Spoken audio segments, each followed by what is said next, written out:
di tempat yang maha tinggi, dan damai sejahtera di bumi di antara manusia yang berkenan kepadanya. Damai sejahtera di mana? Di antara mana, saudara? Manusia yang berkenan kepadanya. Berarti damai sejahtera itu akan terjadi kepada manusia apa, saudara? Yang berkenan kepada Tuhan. Saudara, peristiwa Natal ini penting sekali. Esensi Natal kita harus belajar. Banyak hal, saudara, banyak orang atau gereja-gereja merayakan sebuah perayaan Natal, saudara, hanya seremonial. Bukan tidak boleh, tetapi esensi Natal tidak ditemukan, saudara, dalam perayaan Natal.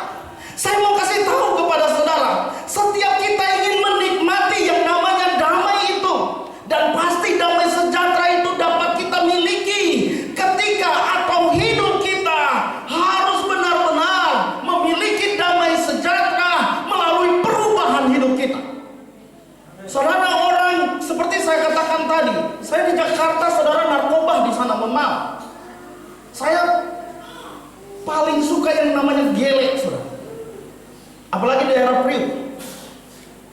Kehidupan saya seperti itu ketika saya ada di Bitung sama. Saya melakukan hal yang tidak berkenan di hadapan Tuhan. Kalau mau cerita, saudara, terlalu banyak, nanti Anda bilang saya orang yang sombong. Tetapi bagaimana pengalaman saya yang saya alami, itulah yang membawa saya, saudara, semakin hari semakin tidak memiliki damai itu. Kenapa? Yang saya inginkan, saya jadi top di kota Bitung, tetapi saya tidak mengalami yang namanya damai. Ketika hidup saya diubahkan oleh Tuhan, maka saudaraku yang kekasih, saya mengalami damai sejahtera itu. Katakan amin. Jadi perubahan itu penting, saudara, sehingga damai sejahtera itu terjadi kepada kita. Bagi orang yang apa, saudara? Yang berkenan kepada Tuhan. Makanya saya akan kupas pelan-pelan hidup orang yang berkenan kepada Tuhan. Seperti apa? Supaya kita temukan esensi Natal yang sebenarnya, saudaraku yang kekasih. Di dalam Yesaya pasal 9 ayat 6, dia katakan begini, sebab seorang anak telah lahir untuk kita, seorang putra telah diberikan untuk kita, lambang pemerintahannya ada di atas bahunya, dan namanya disebut apa? Orang penasihat ajaib, Allah yang perkasa, Bapa yang kekal, Raja damai. Saudara, saya mau katakan kepada saudara, putra dalam bahasa aslinya, saudara, seorang anak laki-laki yang terukur dan teruji. Ini luar biasa, saudara. Jadi keselamatan diberikan kepada kita melalui pengorbanan seorang anak. Dalam Yohanes pasal 3 ayat 16, apa dia katakan, saudara? Karena begitu besar kasih Allah akan dunia ini, sehingga ia telah mengaruniakan anaknya yang tunggal, supaya setiap orang yang percaya kepadanya tidak apa, saudara? Tidak binasa, tetapi apa? Melainkan memperoleh hidup yang kekal. Artinya begini, seorang putra yang sudah terukur dan teruji, seorang putra yang mahal harganya, saudara, dia branded. Saudara, kalau kata branded itu kalau perempuan-perempuan suka, apalagi dia pengusaha, dia suka, saudaraku yang kekasih, kalau boleh tasnya tas-tas branded. Ya, di sini ada cabut-cabut. Itu tas yang mahal. Dan tas itu atau barang itu, saudara, dia terukur dan teruji.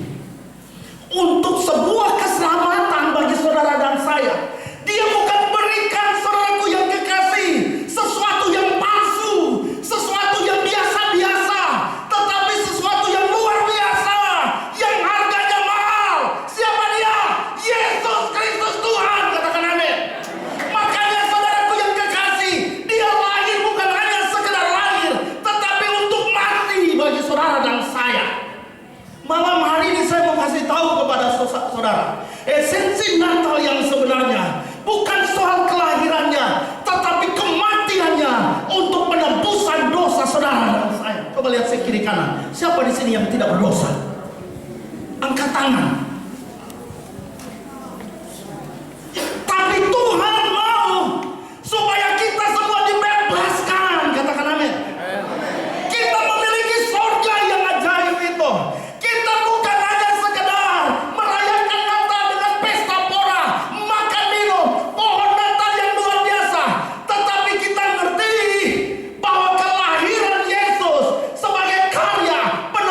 pengampunan bagi setiap dosa saudara dan saya. Makanya kita bersyukur memiliki Yesus. Katakan amin. Bilang samping kiri kanan, dia segala-galanya. Jadi putra, dia terukur dan teruji, saudara. Dia bukan seorang yang asal-asalan diberikan kepada saudara.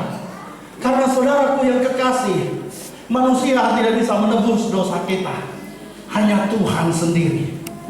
Saudara, ketika dia datang ke muka bumi, dia rela mati dan terpaku di kayu salib dan bangkit, maka pintu surga terbuka bagi kita.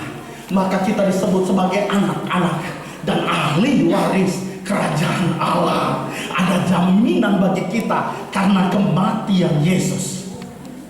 Amin.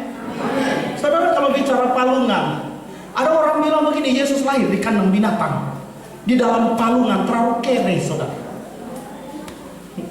Sehingga banyak orang bilang, biar kok nyenang baju baru, yang penting biasa. Sedangkan Yesus lahir di kandang binatang. Saya mau kasih tahu sama saudara, palungan itu, tempat itu saudara, itu adalah sebuah goa di mana saudara dikumpulkan para domba-domba sembelihan untuk perayaan Paskah.